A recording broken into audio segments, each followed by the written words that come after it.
طوفان دی که باران دی که سیلاب دی که زلزلی دی که آفتونه او بیماری دی لا علاج مرضونه دی دا ټولو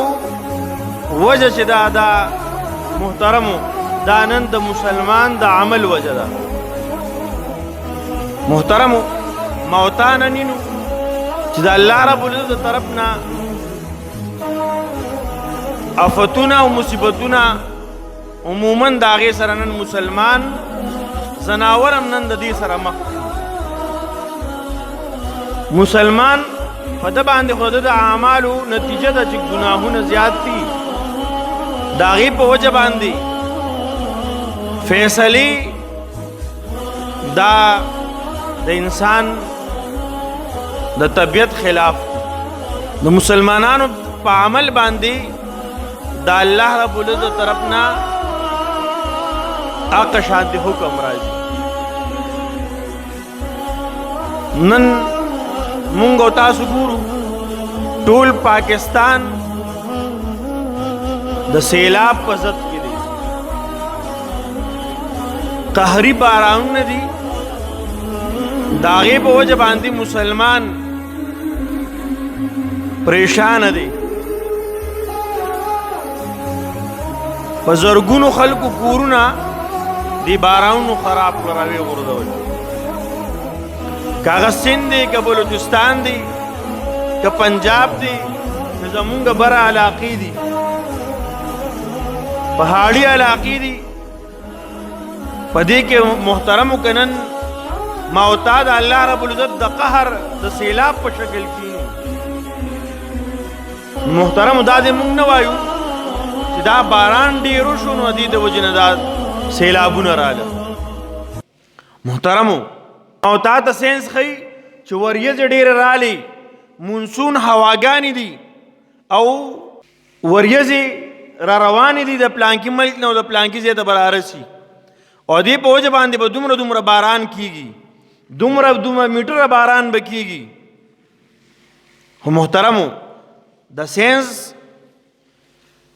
دې ته وګورو څه حده پورې دا خبرې په خپل ځای صحیح دي خو یو د اسلام نقطه نظر دی یو اسلام ما او تا ته د یو څیز وجه ښیي که زلزله راځي شاته ورپسې زما او ستا د ګناهونو وجه ده ساینس وایي چې دا په ځمکه کې دننه ګیسونه دي آتش فشا دي هغه بار ته راوځي په زور سره او د ځمکه وړقېږي خو ما او تا ته اسلام د دې خبرې معلومات راکوي چې دا زلزله ولې راځي ما او تا ته اسلام دا معلومات راکوي طوفانونه او بارانونه ولې راځي محترمو دا به ما او تا ته دین اسلام ښیي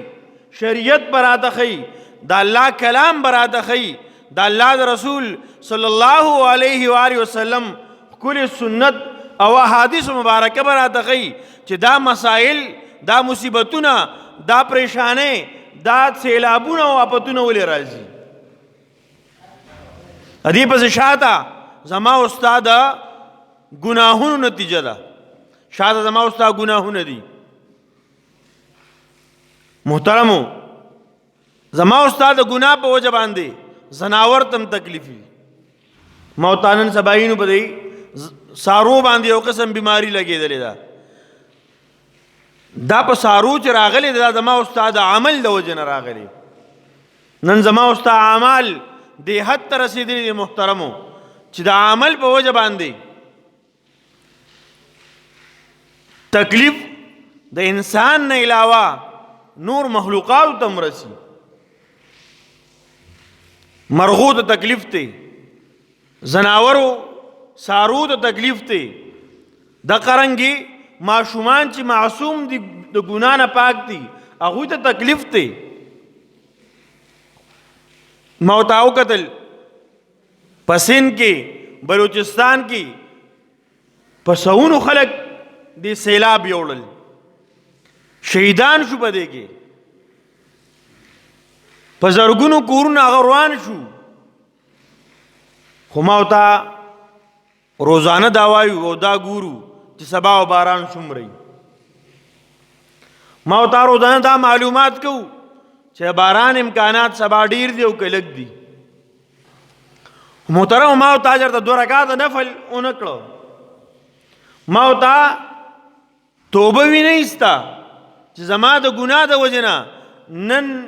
انسانانو ته تکلیف دی، نن زناورو ته تکلیف دی، نن ماشومانو ته تکلیف دی. ما ورته توبه نه وباسو. محترمو د الله کلام ما ورته ده د دې خبرې صفا اظهار کړی دی. الله فرمای ظهر الفساد فی البر والبحر بما کسبت ایدی الناس. په مخ د ځمکه که په اوچه دی او که په لمده دی کله فساد راځي، نقصان راځي، دا د مسلمانانو د انسانانو د دوی د اعمالو د وجې نه کیږي. د دې وجې نه چې وریځ ډېرې دي،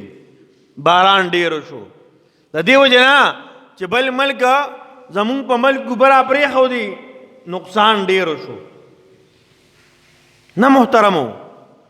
اصل وجه د دې د الله ناراضګي ده. الله رب العزت ناراضي، برنه فیصلې د قهر او د غضب کیږي. الله رب العزت راضي شي د برنه فیصلې دا به د رحمت فیصلې کیږي. محترمو د الله رب العزت د قهر نه یریدل پکار دي. ما وتا خپل ځان ته سوایو چې ما وتا غټه توره کوو، ما وتا په بل کې غیبونه لټو، دکې دا ګناه ده، دا غلطي ده، دا وکړه دا وکړه. خپل ګریوان کې نه ګورم، خپل عمل ته نه ګورم، خپل شکل او صورت ته نه ګورم، خپل ناست ولاړ ته نه ګورم، خپل کردار ته نه ګورم چې زما د وجې نه څومره نقصان وشو. یو داسې عمل چې نن زموږ عام معاشره کې هغه عام شوی دی، هغه نارینه او زنانه د یو بل مشابهت اختیار کی. نارینه شکل صورت د زنانو جوړي، زنانه شکل او صورت ناست ولاړه ګرځېدل دا د نارینه جوړي.